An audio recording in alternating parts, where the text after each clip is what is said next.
MAGA Republicans have already made what will be the worst decision in the entirety of this Congress in creating the DOJ subcommittee, because it gives some of our best Democratic communicators an opportunity to call out all of Elon Musk's corruption and criminality. And that is exactly what Jasmine Crockett did just now, calling out Elon, publicly challenging him to his face to come testify before the committee. If you're so proud of all the work you're doing at DOJ, if you're not breaking the law, Elon, surely you can talk about it. It was an incredible call out from Jasmine Crockett and a brutal takedown of Elon that we're going to get into. But before we do, if I could quickly ask you to leave a like on this video. And if you haven't already and you enjoy our channel, to hit that subscribe button. It goes a long way and it really does mean a lot to me. Now let's get into this interview. Joining me now is someone on the front lines of the effort to push back against Donald Trump and Elon Musk. Congresswoman Jasmine Crockett is a Democrat of Texas. She's a member of the House Oversight Committee on DOJ. Congresswoman, welcome. Thank you for being with us. Yeah. This is a tricky one. Now, you have the benefit of you were not a member of Congress in the first Trump administration. You were in government, but this is what's your take on what resistance looks like for you, for me, for society, for those lawyers at the DOJ? What are you supposed to do? Yeah, so first of all, hats off to each and every person who literally said that I have some ethics about myself, and therefore I'm just going to resign. That's as it relates to the DOJ as well as every other agency. The scary part about this, though, is that only his lackeys will be left running our governmental agencies, whatever is left of those governmental agencies.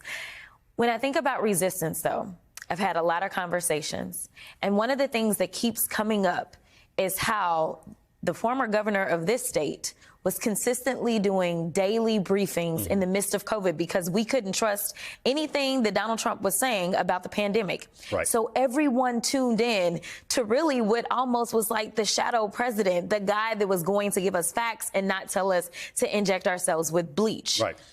I think that we need to do something similar to that, because all they're going to do, him and his new press secretary, is spew lies upon lies upon lies. We need to daily brief the American people. That's number one. Number two, a lot of people are talking about, you know what, we just are looking forward to the midterms. We only need 3 more seats. I'm sure everybody's tired of getting emails, text messages, phone calls, trying to raise money.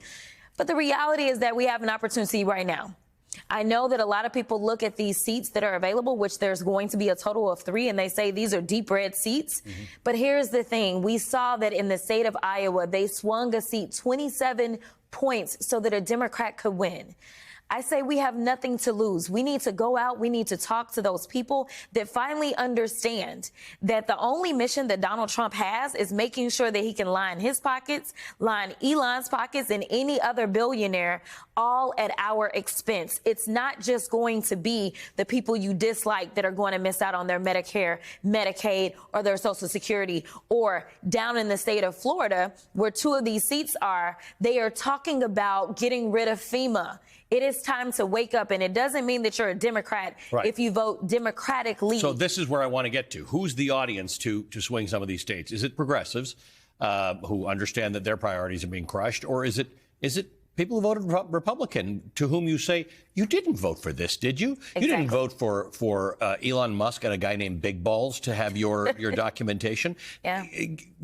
How does that message get out there in a way that entire audience hears it? I think that you're right. Definitely the entire audience. I just don't know how many progressives exist in Matt Gaetz' former district, right? But I do think that there are farmers in that district, farmers that are concerned because they rely upon monies as it relates to USAID and other monies that are now being dismantled. And it means that you may lose your family farm. It may be bought up by a corporate organization. And so I think just having very real conversations, we've seen people who have talked about, well, we don't want you firing the people at the VA, or maybe it's somebody that has to fly all the time and they're concerned because we have a record number of planes literally falling out of the sky because he decided he was going to appoint some guy from Fox to be over transportation. But at the end of the day, There were those that never believed that we could end up with 2 senators in the state of Georgia, and we did.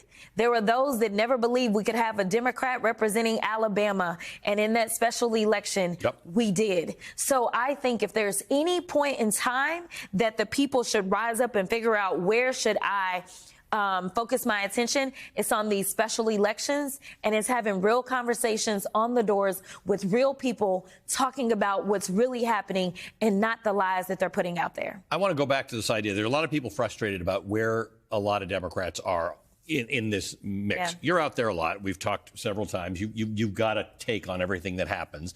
This concept about a daily briefing. It's we've talked about whether we should act more like a parliamentary system here, where the opposition's got a job to do every day, and you see them as often as you see a prime minister. What does that look like? Have you had this conversation with a lot of your colleagues about how this looks? I've been trying to work through it because I think when we compare it to what was happening in COVID, it was just one subject. Right. And for us as Democrats, we like to have experts. We don't just want to talk in mouth, right? And so it's a matter of how do we know what's coming to make sure that we've got the right expert on hands. But I think that it would be great if at least maybe every Friday we have a different attorney general or the same one that talks about the status of the cases, right? I think that there's things that we can do. We can just maybe decide on what days we're going to have transportation, and maybe we can pull on Secretary Buttigieg to come through and say, this is the day that I will pick up and I will talk about what's happening at FAA. I think we also have to start having some field hearings. We've got to go into their territory. We've got to explain to people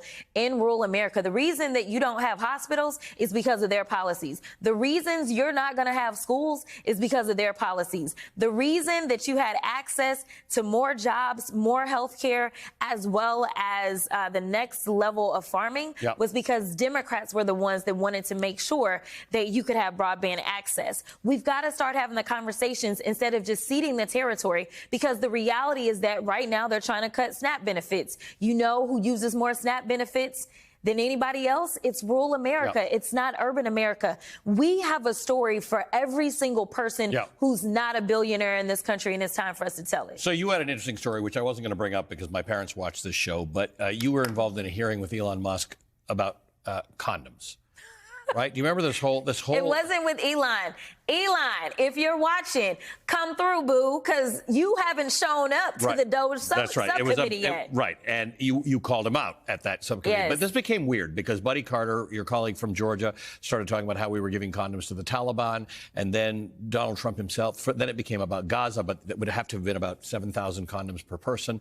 And then he said it was just Hamas, which none of it made sense. But it caused a lot of people to have to run around and follow the story and find out that we give condoms as part of USAID to prevent the spread of HIV to a place in Mozambique called Gaza province. Correct. This is the nonsense we have to deal with here. It's not even just nonsense. It's just that they're idiots. I mean, these are the same guys, remember, as it relates to our nuclear stockpile, right? They're like, oh, wait a minute, we needed those guys? Oh, can we get them back? Oh, we don't know how to. Like, I don't know how anyone in this country can look at this administration and feel some semblance of any type of confidence, right?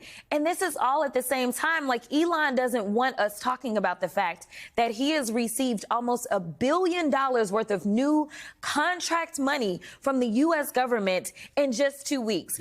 $400 million for Tesla and over $300 million for SpaceX. This is nothing more than a money grab. He's not out there trying to save money for the American people. That's not what he's doing. He's lining his pockets. And at the same time, he's outraging people who don't know exactly how we spend our money and how it benefits us to make sure that things like HIV and AIDS doesn't become the worldwide pandemic that it used to be. Exactly. Same thing with everything else that we're dealing with, because now we know Ebola was found where? Here.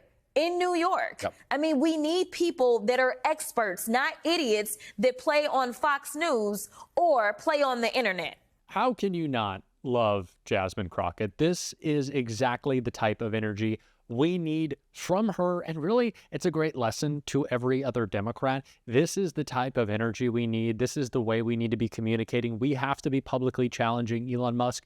Imagine the media just storm we could have around, not only if he actually showed up to Congress, which I doubt he will, because he's a little coward, but just around the story of him not wanting to, not listening to a subpoena, which of course Republicans blocked when Democrats put forth the motion because they don't want Elon testifying in front of a committee that they run. Marjorie Taylor Greene heads up the DOJ subcommittee. Think about that.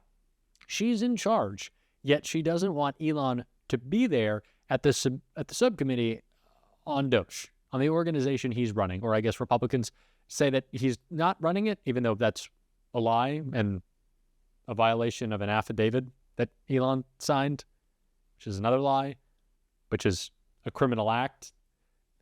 Yeah, oh yeah, now I understand why he doesn't want to talk about it. But seriously, we need to be ginning up just as much attention as we can around this, that Elon does not want to talk about his agency. It is a story that will break through, and it gives us an opportunity to talk about all the corruption happening at DOJ, which Jasmine Crockett has been doing consistently. Take a look at what she had to say right here. Not our democracy. Well, he did say he'd be a dictator on day one. Oh, Democrats, you know, it's just Trump. He just talks. Well, let me tell you something. He is doing more than talking. We talked about Project 2025. We talked about the consolidation of power. We talked about how he wanted to be a king. We talked about in a democratic republic, that is not what it is. We have some sort of checks and balances, and he is doing everything that he can to get rid of those checks and balances. The DOJ and the people that he's going after were simply doing their jobs. The problem is that Americans thought that it was okay to take a full-fledged criminal and make him the president of the United States, and then they want to act aghast when he does criminal things. Let me tell you, we have a thug in charge of the United States, and if we don't wake up, we may not have a United States, because right now he has only been successful in being a divider in chief.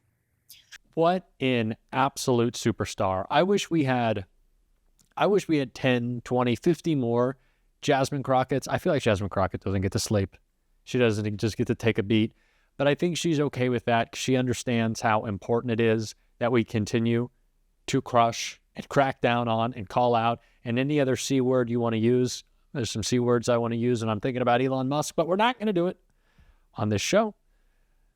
This video would get taken down. It might be worth it. It might make me feel better about it. But I think we're just going to stick with corrupt and criminal for now and leave the rest to Jasmine Crockett. And we're going to be covering all of her takedowns of the cowardly man that is Elon Musk. And if you want to follow along with that, as always, you can hit that subscribe button. You can leave a like on this video. And if you're stuck around at the end, you can drop a blue heart in the comments. And if you want to connect with the show off YouTube, you can go to the description of this video and follow me on Instagram. And until next time, I'll see you soon.